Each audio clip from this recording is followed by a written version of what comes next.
TFM.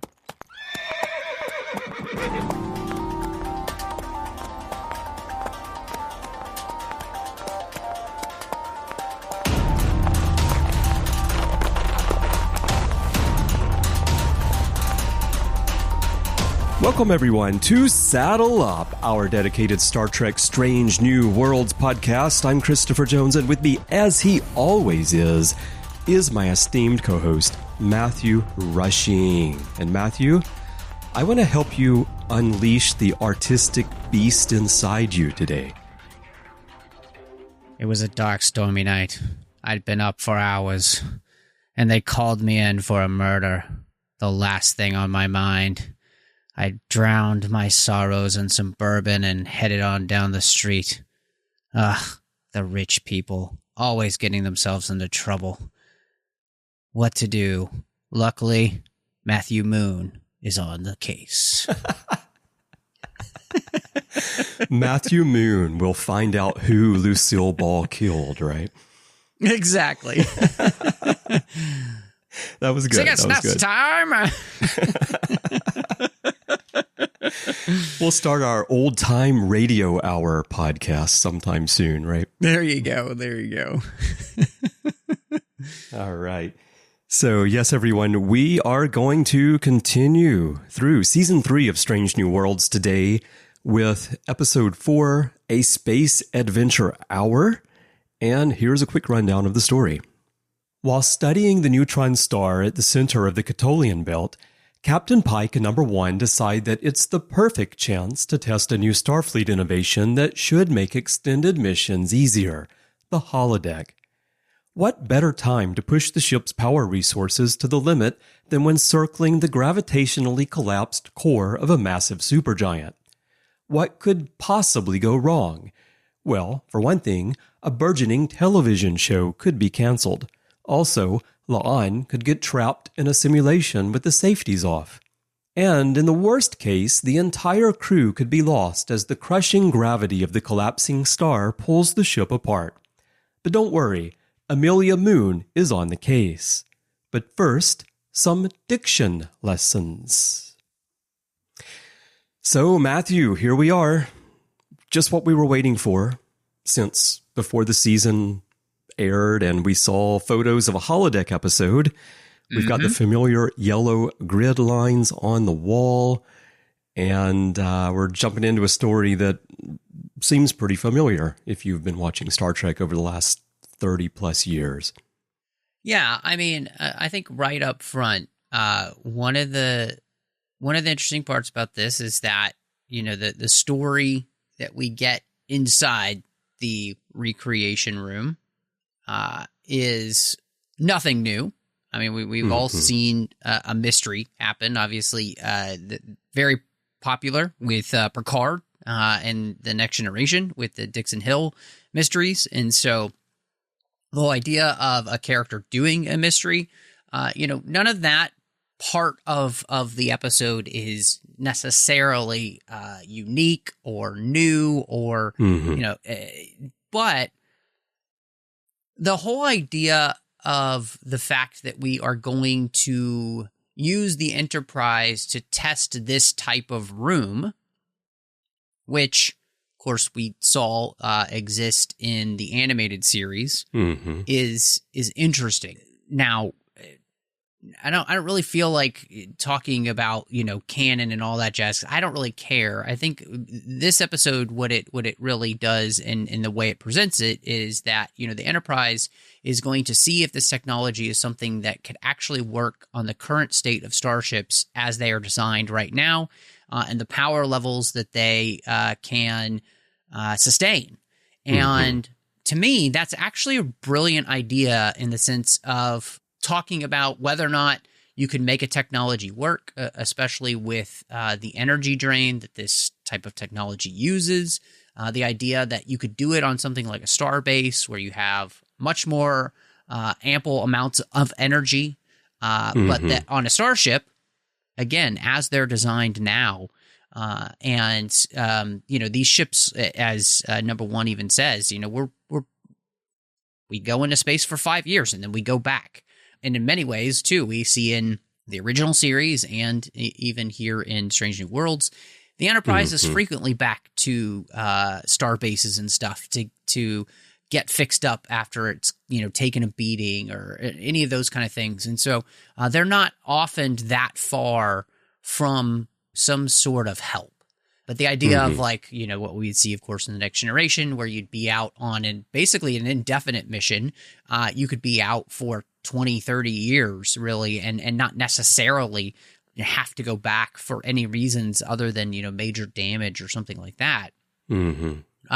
And that's what this technology would be for, to help alleviate. I mean, one of the smart things, and they don't actually, they talk about it a little bit in the episode, this whole idea of if you're exploring space like that, it actually deals with the reality of how large space is, and even at warp, how long it takes to get places, and that there would actually be quite a bit of boredom because there's not actually a ton to do when you're getting to the next, inhabited system. Even if it takes a week, 2 weeks, or whatever, the actual running of the ship, there's just not tons to do. And so the idea of needing some sort of recreation to keep your mind sharp and all that kind of stuff is really interesting. So on that note, I think that the episode actually is incredibly well thought out when it comes to the introduction of this technology. And then it's also actually well thought out in the end of where we, leave the episode, and that the technology would not be something that we would see in the Next Generation time period, because these types of starships just weren't made to be able to be channeling that much power that's needed to run this system. And so all of that I thought was really well done. And I didn't expect myself to say that when we saw the pictures for the episode. Right. So how did you feel about it, Chris? Right. Well, similar. So when we saw the pictures, my first reaction was, of course, okay, I'm not sure this is going to make sense because, for one thing, the yellow grid is what we're so familiar with from the Next Generation. And so I kind of feel like creatively, it would have been nice if they had not used that yellow grid. Oh, I couldn't agree with you more, Chris. I think that's a really great point, because it would have made it much more interesting to make it feel even more primitive than, that. Right. Yeah. Because it looks just like the Next Generation holodeck, the way they do it. And there's one other thing that really stood out to me is at one point, Spock calls for the Arch. He says, "Computer Arch," which is exactly the language used in the Next Generation, which, if they're just testing this out, I mean, it's possible, but it just seemed like they're using familiar language in a moment when they probably shouldn't. Yeah, it would have been much.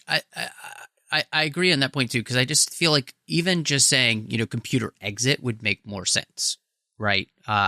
Even for Spock, who's probably already read the manual on this thing, it just three exactly times. It just makes more sense though for him just to say something like exit.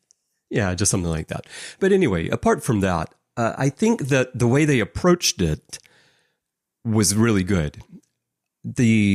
I went and I rewatched The Practical Joker before watching this, which is the animated series episode that has the recreation room in it, because I hadn't seen that in a long time, and I wanted to remember how they presented the holodeck, or the concept of the holodeck, in the animated series. And, it appears there, and then Gene Roddenberry, he wanted to actually have the holodeck on the Enterprise in the third season of the original series, but probably they couldn't do it because it would cost a lot of money.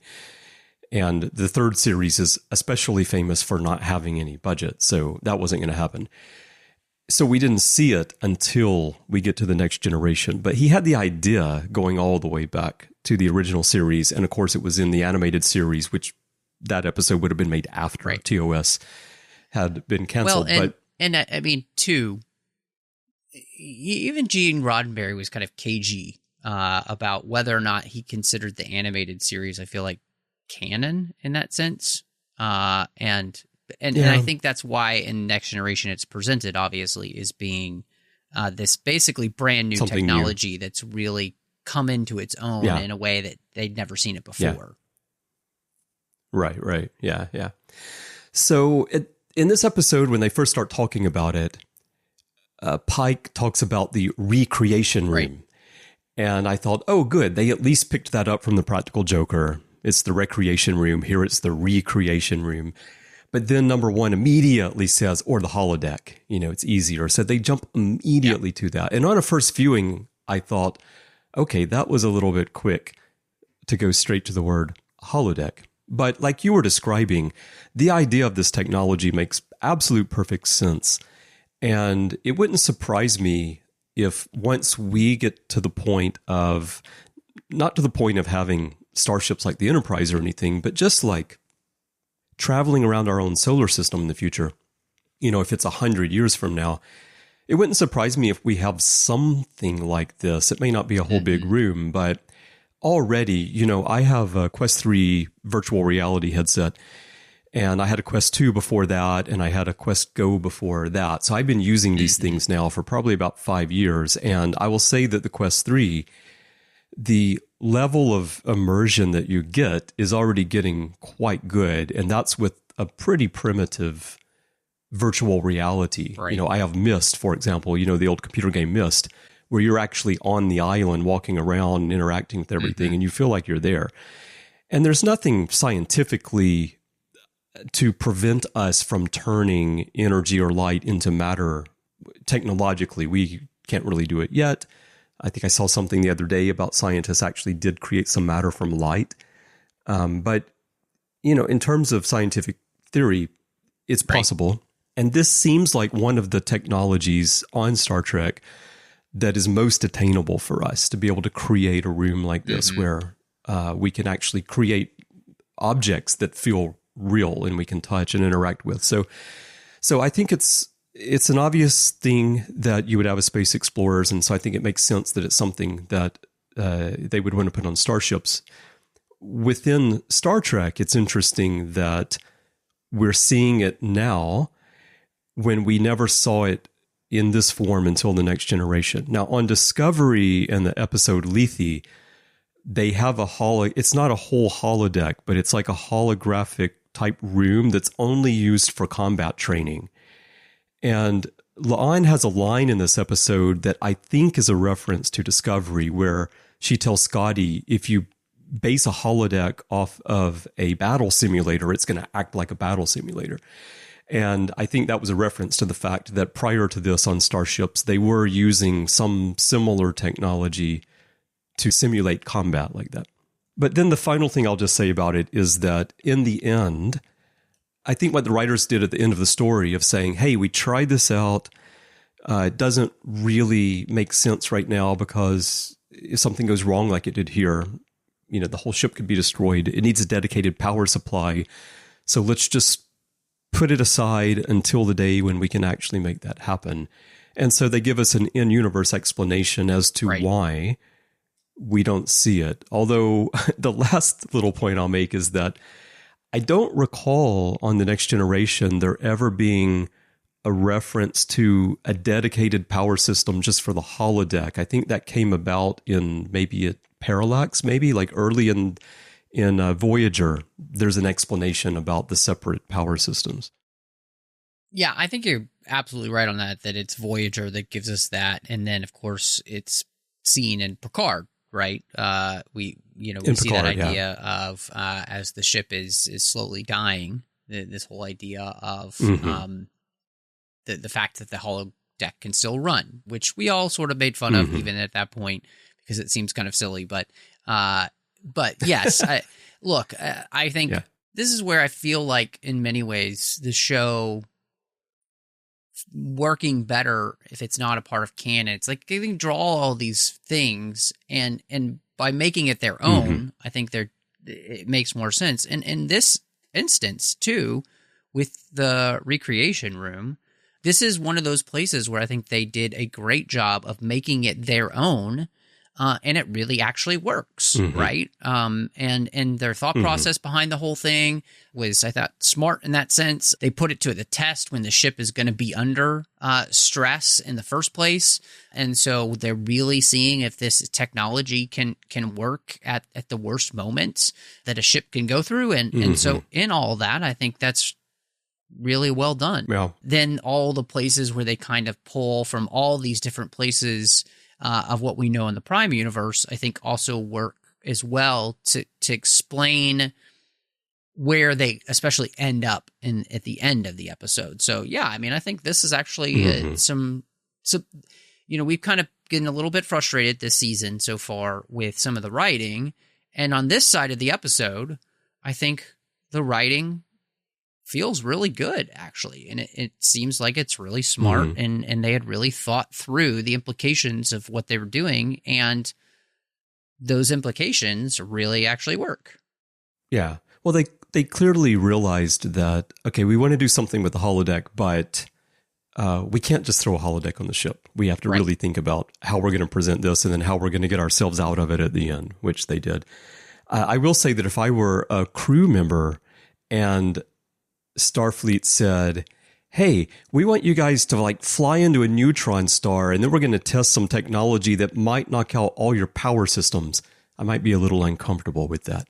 It's it's what they do, but they boldly go, so. Yeah.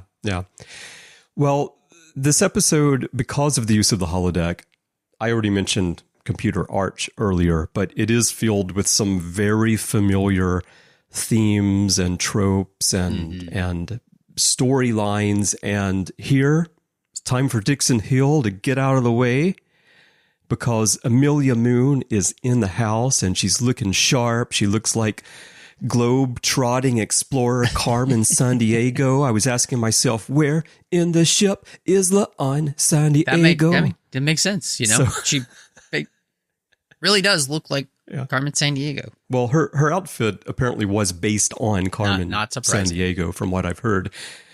So the premise, it feels a bit like a retread.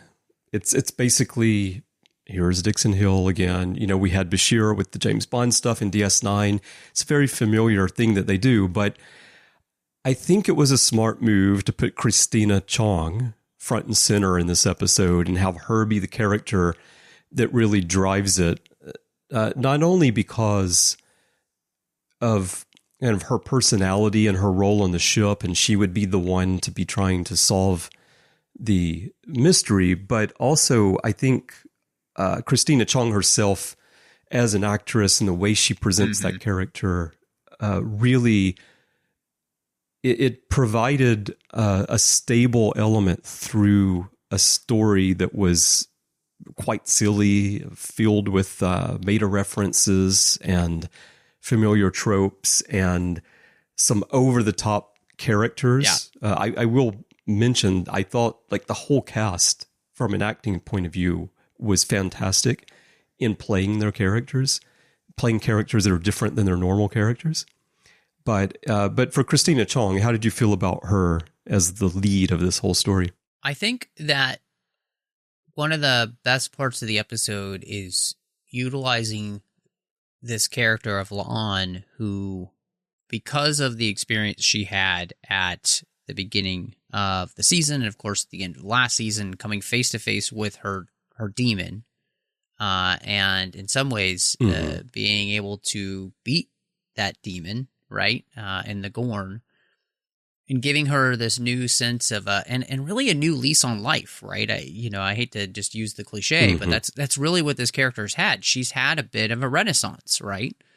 And she is open to new experiences, and so the fact that she would gravitate towards this character makes sense because of who she is as a character.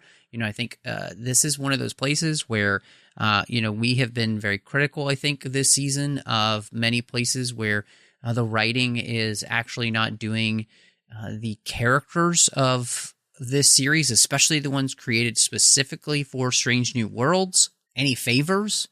And this is a place where they absolutely do La'an a favor by allowing us to dig into her character, who she is, all the things that they've been telling us about this character for the last 2 seasons and now into season 3. We're really letting this character blossom. And, not that blossom. Whoa. But she gives a fantastic performance. I've become more and more a fan of hers on this series because I find her to be one of the most versatile actresses on the series, in the sense that she is able to do hard edge, very like gung ho. She is G.I. Jane, basically. But in the next episode, she can easily, especially in this season, be a character who is also learning to soften, learning to grow, learning to expand her sense of being and her enjoyment of things and people and relationships. And there's just, I think she puts on a great performance here. It is very fun to see her kind of dig into this, but also just we're able to see that this character is whip smart and is not really fooled by anything that the computer is throwing at her. Even though she has to adjust her own tactics, right? She's able to, figure everything out in the end. So on that side of this, great choices, great writing in that sense of what we're doing for the character of La'an. I could not be happier. Really enjoyed her performance. And in all honesty, I think La'an is actually becoming one of my favorite characters in the show. And I think part of that is because she's a character who is truly growing and changing throughout these seasons in a way that's really enjoyable. In fact, what I would connect her with and kind of use as an example would be Kira, where Kira starts off as very no-nonsense, hard-edged, doesn't like to have fun, wouldn't even ever think... Had a lot of trauma in her life up to that point. 100%. Yeah. Wouldn't think about a relationship, really. In fact, we even just heard, on a couple episodes ago, talk about how she's just not the commitment type. And yet, we're slowly watching that character come out of her shell. And I think Kira is really almost the prototype for what they're kind of doing with La'an, like you mentioned, with the trauma and everything. So, yeah, I've gone on for a while, but really that's because I felt like this is the stuff that I've been wanting to see from this series, especially in season 3. Now that we've been with these characters for 2 seasons, I want this kind of material where characters can shine and we can watch them grow, especially those that have been created specifically and have only ever been seen in, and probably will only ever be seen in, Strange New Worlds. Well, speaking of that, so La'an is a character who was created for this show. So there are no TOS interactions with her to judge anything that the writers do with her against. And so... I mean, can you imagine that conversation with Khan? Oh, you met my daughter, who you had a flirtation with, and you also had a flirtation with, but neither of you can seem to remember. Maybe I'll ask Chekhov what he thinks about it, what he remembers. Oh, wait, he's not here. So, yeah, when I was watching, I was thinking, like, I wonder why Spock never mentioned to Kirk that he dated Khan's great-great-great-granddaughter. Yeah. But, it's a little awkward. No, but in all seriousness, so this is a case where we haven't been a big fan of the Christine Chapel Spock relationship because we already know how they interact with each other in the future. And so that's kind of tricky, how you do that. But here, this is totally wide open. And I also think that pairing them together, and I saw this coming from the opening of Wedding Bell Blues when they're having the dance 100%. For her to teach Spock how to dance at the wedding. It was quite obvious at that point that there was something going on. There's some spark happening there. So this just confirms that. And I think, though, pairing them together makes a lot of sense because they're both more similar to one another as people and kind of how they think about things and view things. And they're both strong characters, mentally strong people, I think. And they just seem to have a lot more in common. I'm not going to say I think that this is going to turn into a relationship that's going to run through the series or anything. It's probably not. But if I were looking around the ship and saying, okay, well, who's a good match for Spock? I think La'an. And who's a good match for La'an? I think it would be Spock. as opposed to Chapel or anybody else. I mean, I love the idea of this relationship, and I think what you said, the beauty is that both of these characters in their own way are very logical, and they are very driven, and they kind of view life very similarly, and yet they have some differences, right? That make that an interesting thing. There's enough opposite there to attract, but there's also enough similarity there to actually help them come together as a couple. And I think the beauty of that is this: La'an and Spock were friends who realized that they could lean on each other and could trust one another, and found each other's company to be mutually beneficial. They were willing to be sacrificial with one another. I mean, the fact that La'an is willing to take out time to teach Spock how to dance and help him as a friend. I mean, those are all the type of things that are so important to, you know this, I know this. If you want to make a relationship last, you need enough similarities, but you also need enough differences, and you need that willingness to be there for one another, self-sacrificially and caringly. And I think both of them actually have this. And if anybody is able to, I think, really appreciate Spock's logical side and thought process, it is La'an, and she's not going to be somebody who's going to get upset about that, because that's more often than not the default for her, right? Which is the logical frame of mind. So I think it's great. I think the chemistry between these two pops off the screen, and it really is, I think, the perfect choice. Like, in some ways, I think it would have been much more interesting for them to not try to force this thing between Christine and Spock, where Christine kind of has a thought process, of like, I think I kind of like this guy, but it just seems pretty unavailable, right? And really, in the end, having always been building to this moment, I just think it would have been better. Yeah. But all in all, I think this is really just the right choice. I think it really works for the two characters. Again, this seems to be kind of more character writing in what you find, where you just have two actors who really connect, and so then you put them together.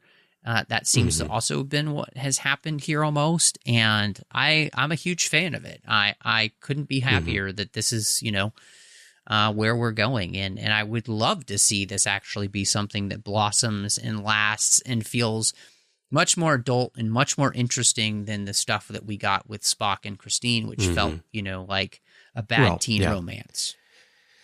Well, anything we get is going to feel more adult than what we were getting between Spock and Chapel. Just by nature of the character of La'an, it's going to be more adult. True. Yeah.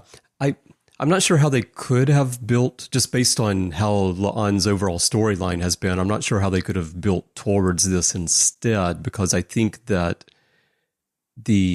what happened with hegemony, the resolution of that, I think, was necessary for La'an to even open up to this possibility in the first place.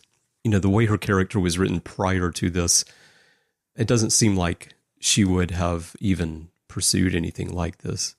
Right. No. I think what I'm saying is that it would have been more interesting for, I think, them to have negated the Christine and Spock stuff and allowed there to be a very nice professional relationship between La'an and Spock that slowly blossomed into something completely different and didn't come to fruition until this season, because she's gone through that metamorphosis with what happened in Hegemony parts 1 and 2. Yeah, and okay. So, so you're saying like a long professional relationship that blossoms gradually. Right, So you just like Worf and Troy, right?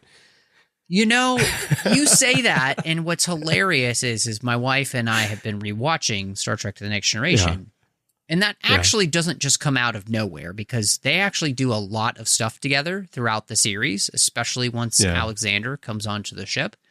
That's true. The problem is that they shove it into the last season, and by that point, you're just ending. And right. that was not the relationship that people really wanted to see any kind of resolution to. They didn't care about, what we wanted was Troy and Riker, and so it was just that was the choice, I think, that made it strange.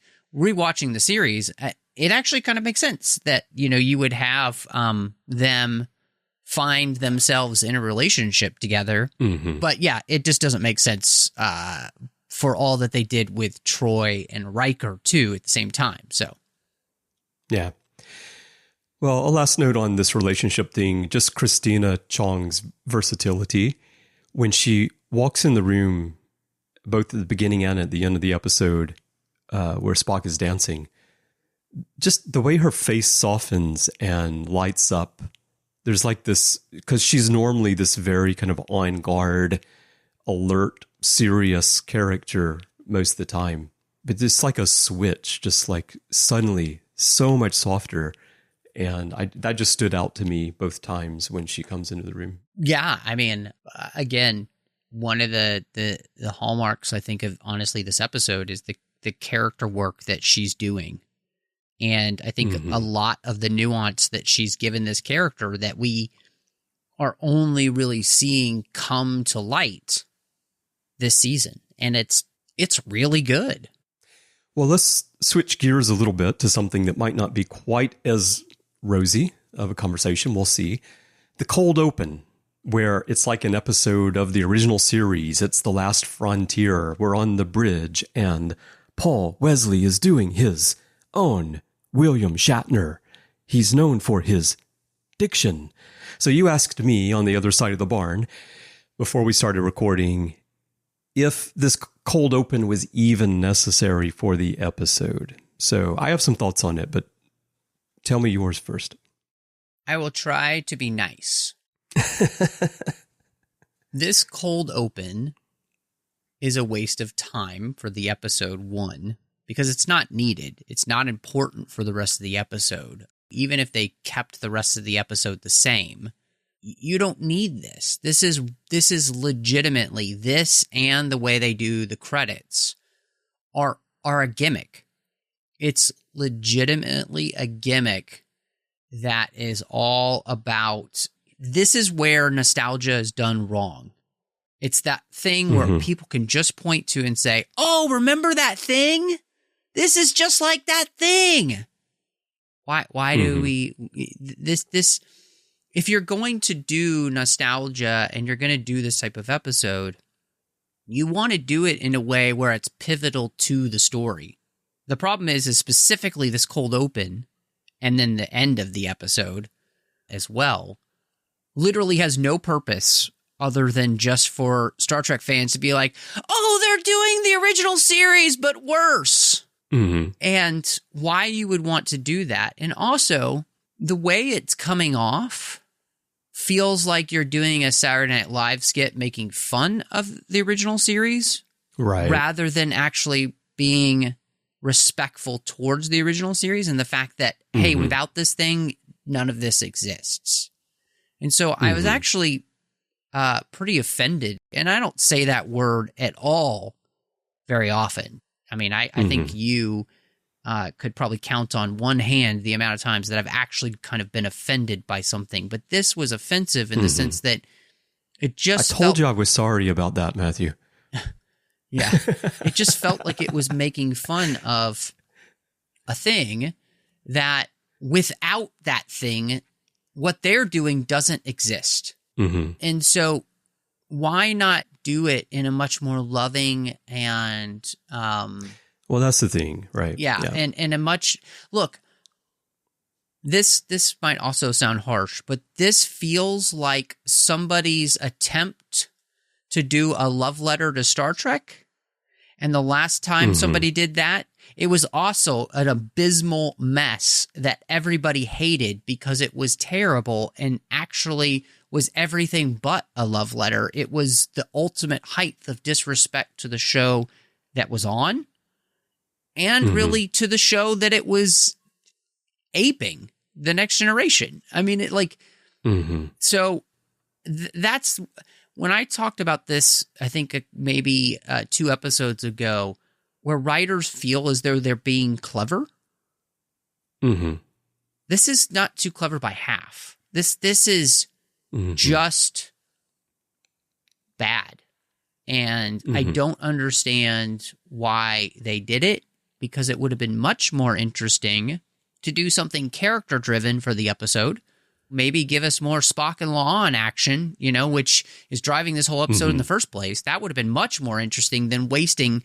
I mean, they waste like 3 minutes of your time on something that literally has nothing to do with the episode. And so I hope I have, but I tried to be very kind in the way that I said this, but also I was really frustrated, and I felt turned off to the episode immediately watching it. I mean, the moment it started, I was just like, okay, I feel done. Right. Well, that's a really good point, because so my experience with this episode is I've watched it twice, and the first time I watched it, that was my reaction. I was really put off at the very beginning of the episode because of the cold open. And it really colored the rest of the episode for me as I watched it. The first time I watched this episode, I really did not like the episode. Overall, I just didn't like the episode. And I thought, okay, well, it's going to be interesting to discuss this. Then I went back and watched it again. I watched it yesterday, so I let like 3 or 4 days go by, and I had a bunch of activities over the weekend and such. And the second time I watched it, I felt quite different about it, and I came away thinking, okay, this is actually quite a good episode. There's some things in here that are not great, but overall, it's even though a lot of it's familiar with the holodeck and all this stuff, it's still a good episode. The acting's good in the murder mystery, and the characters they've created are fun, and it's pretty good. But the cold open the first time definitely put me off. Now, I disagree that has nothing to do with the episode and that it's not needed. I think the cold open is necessary for the episode, for the story, because you need to establish that they're making this TV show, because that's what all the characters involved in the murder mystery are involved in this TV show.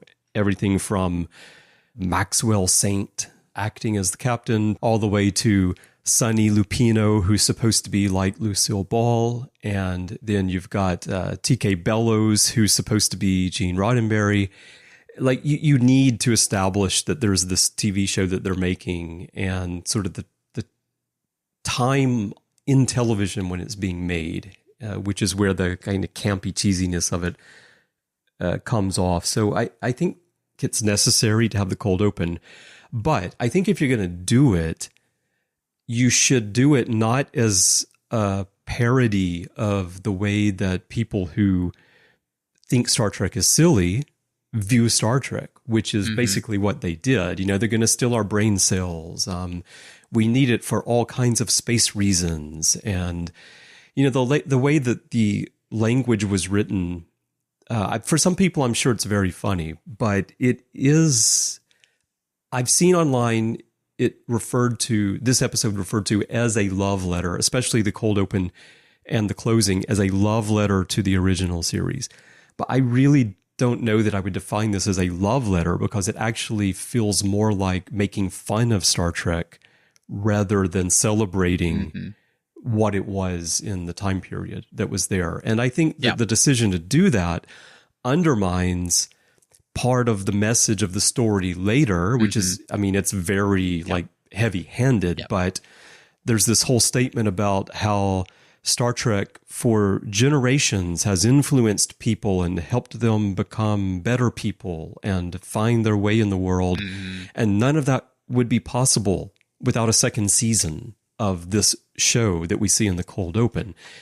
And I think if that's going to be your message, I think you should present that cold open more in line with what Star Trek really was and why it attracted people and how intelligent the writing was, especially at the time, and celebrate that instead of making fun of some of the dialogue that was written decades before we had scientific knowledge about some of those topics, or making fun of William Shatner's speech patterns, which, yes, they're unique to him, but, people today, they love to make fun of William Shatner's acting on the original series, but what they don't understand is that the way William Shatner acts on the original series was not an uncommon style of acting at the time. It looks odd today, but it wasn't like he was some kind of crazy actor. He was a well-respected actor at the time, and he was very good on camera. I mean, understudied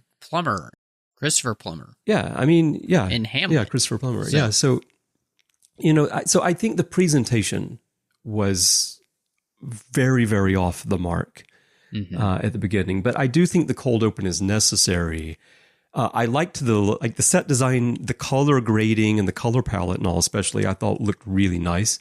But I think the writing of that was way off the mark. Yeah, I would argue that it's not needed specifically because you get from everything else in the episode why you're here, what's happening. And when you need to see what the show looks like, they show it to you later on. That's true. And they so do again, have footage later on. Yeah. This is truly somebody thinking, isn't this just going to be the bee's knees that we're going 100%. To put the quote unquote original series, and it's open on Strange New Worlds. It's going to be, they're going to love, again, it's a gimmick.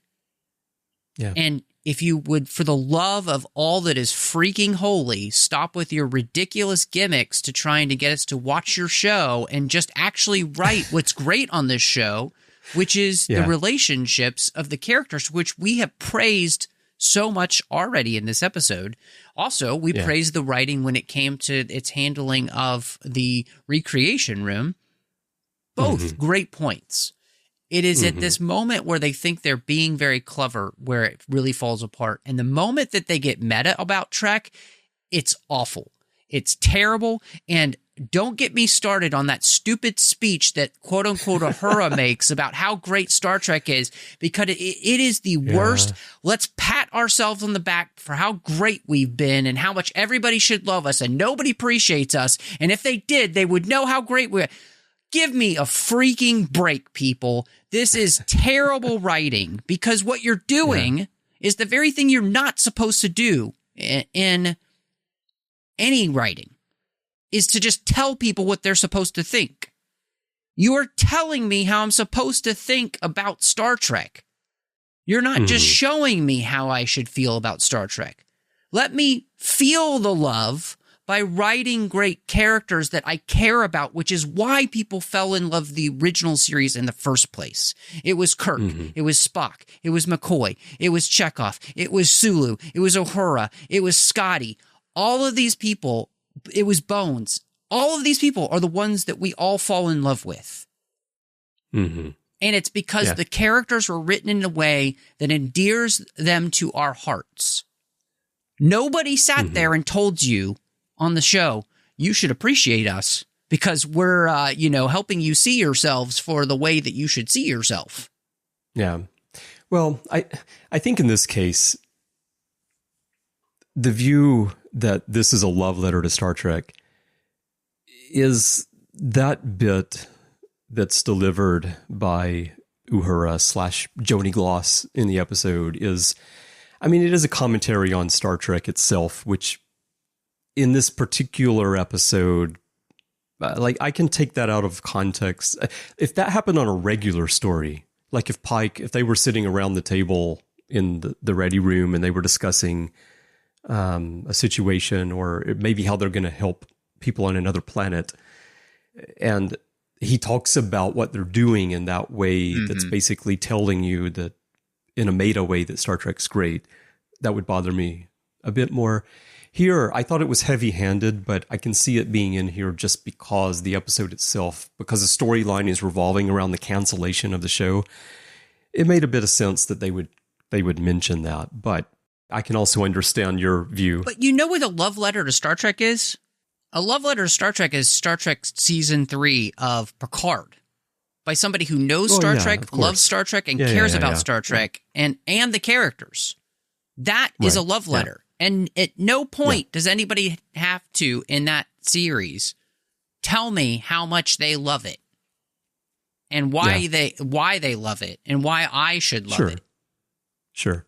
Well, Matthew, this is a love letter that is being passed through the classroom in 7th grade to the girl 3 desks over. That's exactly what it is. It is the worst junior high love letter I've ever read in this sense. And again, this is where the episode is completely bipolar, because half of this episode is so great with what it's doing with the reason we're here, the character work. It's fantastic. But again, it's the moment that these writers feel that they're being clever that the episode falls apart on that side. And if you had a cohesive episode where we just go in and solve a mystery that does involve, like we see, again, it's about the computer, because it's connected to La'an, giving her the very thing that she doesn't realize she needs to work out, but this allows her to work it out. That's genius writing. We don't need, actually, literally the rest of this is, I'm not going to curse on this episode, but it is BS. That is legit BS. Because the rest of the episode is exactly what draws me to this show. It's the characters and the actors' portrayals who I actually love. I love all of these actors who are in this show. That's the thing that keeps me watching this show, because I think they're all phenomenally cast. And so much of the time, it's really the writing that lets them down. So listening to you talk about that, I'm picturing the episode without the cold open and without the closing credit silliness. And actually, it would be a better episode without the cold open, because she gets into the holodeck, she's in the mystery, she's presented with all these characters, and in the course of that, she uncovers what they are involved in, and then we see the footage that we already see inside the holodeck of the TV show, and that would work fine. And actually, it would be a better episode. So, well, and what you could be doing in the episode, instead of trying to do a love letter to Star Trek, which you're not doing, do a love letter to old Hollywood, right? Do a love letter to old Hollywood, where all that intrigue about, goodness, there was a whole show on Paramount Plus about the making of The Godfather, which is just as interesting as The Godfather, because the actual mob is involved in the making of The Godfather. It is a great series, right? Yeah. Do something like that, where you're thrust back into that time period to which we all kind of love, right? And we love the behind the scenes inner workings of all those actors, and that would be so much more fun, and again would allow the true nature of this story to shine, which is it's Spock and La'an, and they're coming together. This is their meet cute. Well, then we find out in another documentary that the Klingons were actually involved in the making of the original series. Exactly. Desi Arnaz was actually a Klingon. So it's always better if you read it in the original Klingon. Exactly. Let me ask you about, talking about old Hollywood, I'm just picturing the hill, and there's a Bellowswood sign on the hillside instead of a Hollywood sign, because I wanted to ask you about TK Bellows in here, who's supposed to be Gene Roddenberry, because I told you about this on a text message after watching it, but the first time that I watched this episode, the first moment that we see TK Bellows, I said, is that Brannon Braga? Is Brannon Braga having a cameo in this episode? And then, okay, so it's Gene Roddenberry, but the way they do the gray, the hair, and then just the way that Anson Mount looks in that outfit, I felt at times, especially the first time watching it, where they were talking about, the show's going to be canceled and all this, talking about Maida, I felt a little bit like they were trying to portray Brannon Braga and kind of rag on him a little bit as being the blame for the downfall of Star Trek at the end of the Golden Age, with Enterprise going down. Because, people, again, they like to rag on Brannon Braga, who people forget gave us some of the very best stories in all of Star Trek, but, he's someone that becomes a scapegoat for things for fans, or he certainly was for a while. And I don't know if there was any thought of that at all. Probably not, but that just popped in my head when I saw him at first, and it took a little while for that image to go away from me. I find that to be fascinating that that's where your mind went. Because I never went there. I always just thought it was Gene Roddenberry, and I also felt in some ways like this episode felt a little disrespectful to him in its portrayal of him. For sure. And so, and look, I think we're all very, very much aware of the faults of Gene Roddenberry as a person. I don't think nobody on this network is ever going to talk about, that he was some sort of perfect person that we can never have any disagreements with, or say that he did everything right. But yeah, I that is fascinating that you read that. But in some ways, like you said, it has been very popular in fandom for Star Trek to get on these other people like a Brandon Braga, to jump all over them, or to jump on somebody like a Gene Roddenberry, both products of their time. And, in the case of Brandon Braga, I think it's incredibly unfair because many of the things he gets blamed for actually come from things that he had no control over at the studio. Yeah. And so that is, I don't think those things were his fault. Anyway, you could litigate all that happens on Enterprise, but so much of that is not his doing. It's stuff that's mandated by the studio. Yeah. And so anyway, it was a little bit, this is another place where I think the episode thinks it's being clever again, and it's not very clever. And I wish that they would just kind of stop this nonsense, but we know they're not going to, because they're going to be puppets. And so the sock puppets are coming. Yes. Yeah. We already saw it. Well, actually, somebody tweeted the Jim to Henson us. puppets are coming. Yeah, but so, our listener Mark also sent us an actual Gorn sock puppet. Yeah, which after listening to us last time, looked so thank better you for than the that. Gorn on the show. So it did. Yeah, it was a little more believable. Exactly. But okay, and I have to ask you about this because it seems like in a lot of ways there's a lot of agreement between us, and so I think it might be an interesting discussion of how do you write the ship for this series? Obviously, there's nothing we could do about season 3. Oh, I don't know. But this episode, half of this episode is exemplary. In the sense, the things that we really enjoyed, thought were really well done. And then the other part is stuff that we're just like, what? I don't know. I don't even know if it's possible, really, especially since this season's in the can and they're already working on season 4 at this point. And I guess, which is going to include puppets. Right. And so we're already seeing that what they think and what we heard at Comic-Con, right? Their thought process is that they need to lean in more to let's throw every gimmick possible at this show. And I'm really worried that this show, which the first season of this show was great. Yeah, it was. Season 2 was wobbly, but this season so far has been less than a mixed bag in the sense like...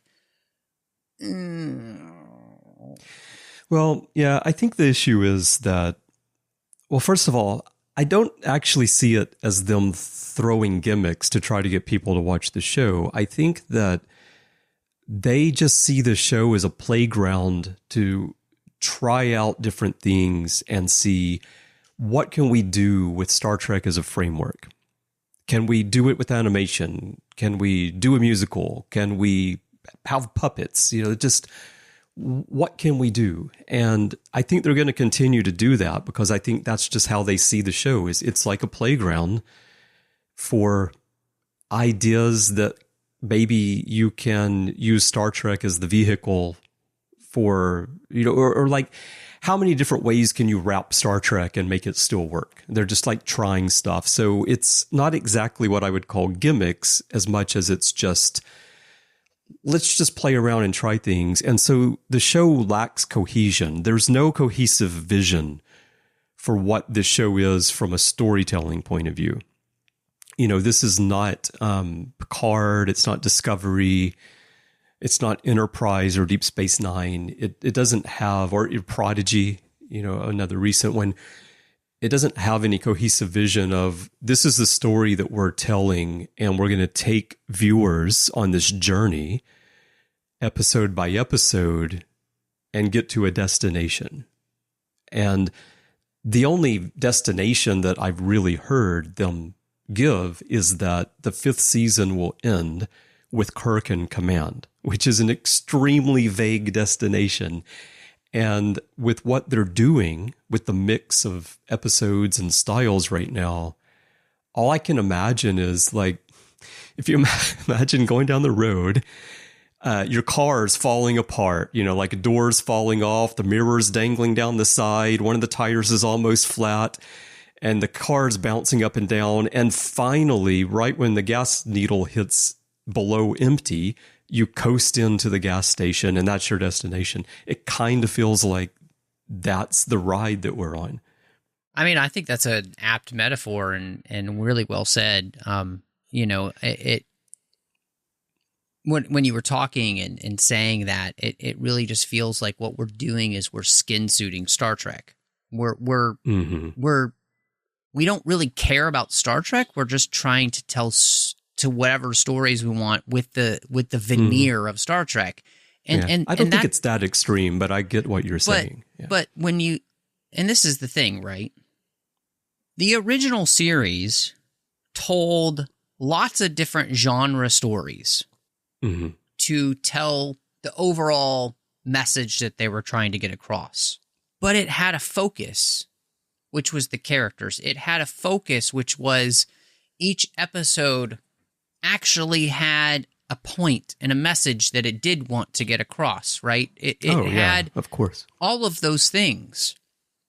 And I think what's missing from, especially this season so far of Strange New Worlds, is a focus on what's really important about the show. Because any show, regardless of what it is, right, it comes down to the characters. And you need to care about where the characters are and where they're going. And you can tell all sorts of different types of stories. Comedies do that, all sorts of types of stories. Dramas do that. They tell all sorts of different types of stories.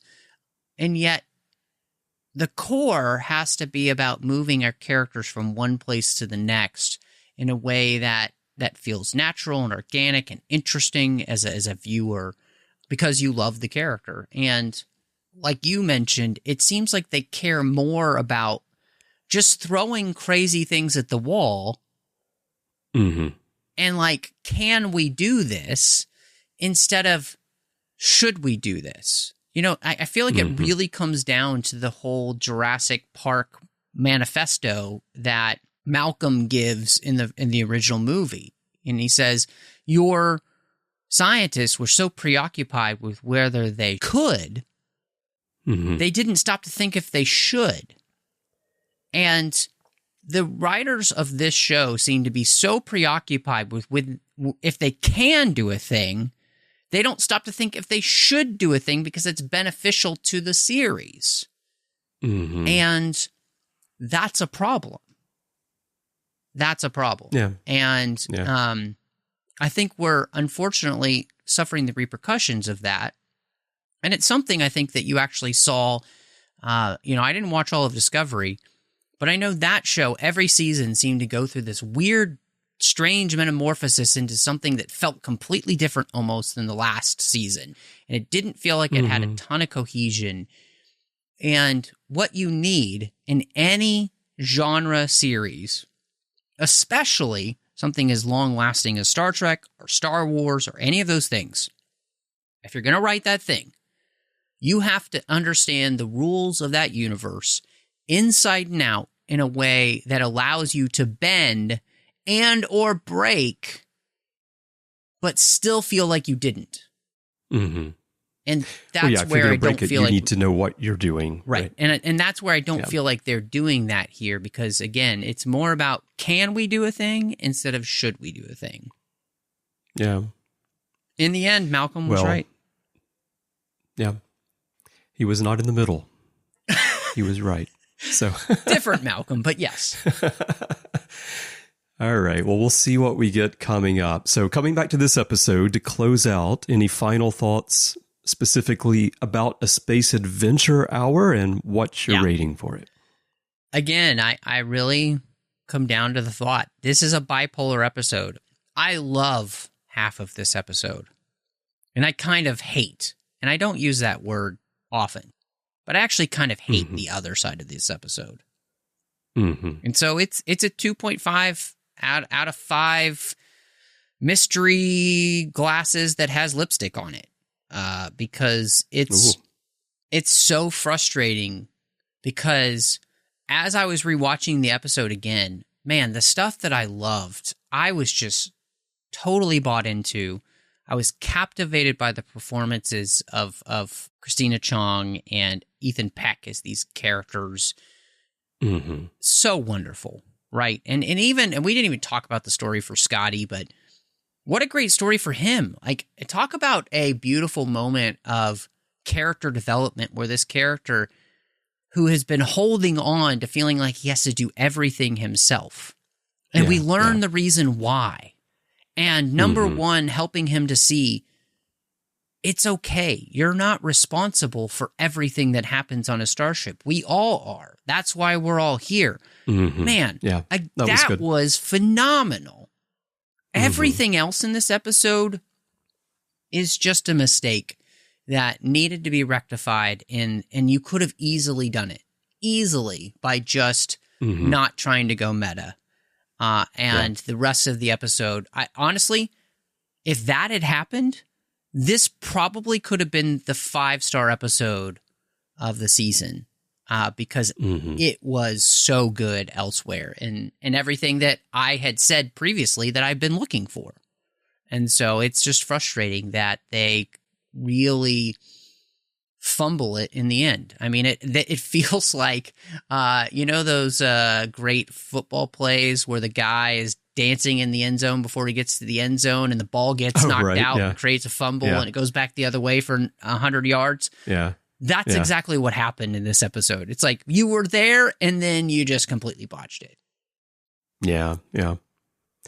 What I find interesting, just seeing a little bit of chatter online about this episode, is that there's also the flip side of the fan base that loves that cold open and the credits and all the stuff that we're saying should be different, and doesn't really care for Spock and La'an or any of the other stuff that we're enjoying from the episode. So I find it interesting, how different people can view the same creative, but I think we're pretty much in alignment, you and I. And I also wanted to say that when La'an revealed her character, I really was relieved when she said Amelia Moon, not Amelia Bedelia, because I can just imagine what this episode would have been like if Amelia Bedelia was trying to unravel this mystery, and what kind of craziness would have happened as she misunderstood everything Spock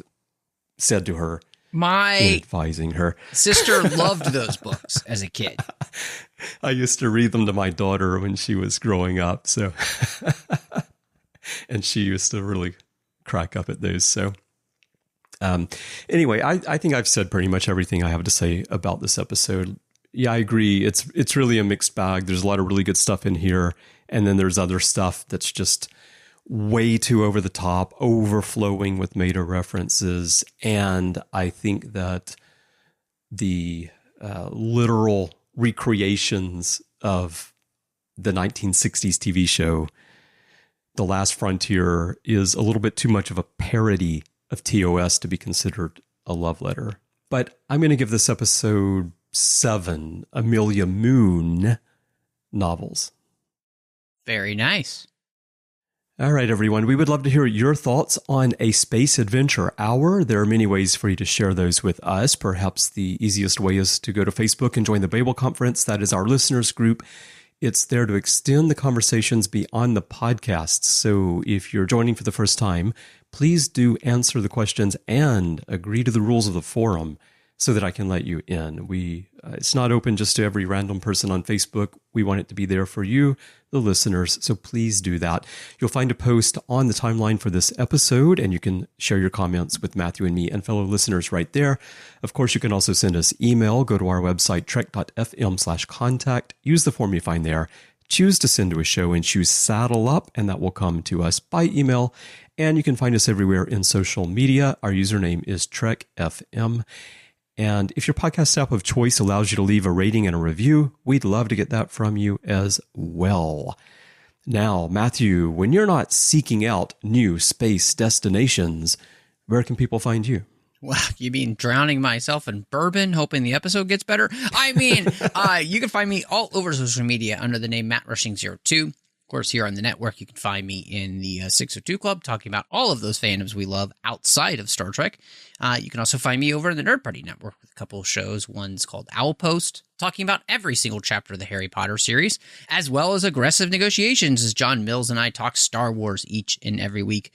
But Chris, when you're not trying to figure out just what shade of lipstick that is so you can purchase it for yourself, where can people find you? I think maybe that's what I need to ask my daughter for help with. There you go. There you go. Yeah. I'll ask her, not Amelia Bedelia. When I'm not doing that, you can find me elsewhere on the network doing those shows with you. As you mentioned, you can also find me in many episodes in the back catalog and in social media. You can find me everywhere. My username is C. Bryan Jones, letter C, and Bryan with a Y. So I'd love to chat with you there. I will say Blue Sky is where I'm most active, but you can send me a message wherever, and I should see it. And if you'd like to help us keep this show and everything else we're doing on the network going, we could definitely use your help. To find out how to support the network, please visit patreon.com/trekfm. That's patreon.com/trekfm. We would not be here without your help, so thank you to everyone who is supporting us now. Well, Matthew, I'm looking forward to next week when we'll look through the lens of time together. Well, Chris, that seems like a lens that's a little bit dark, but hit it.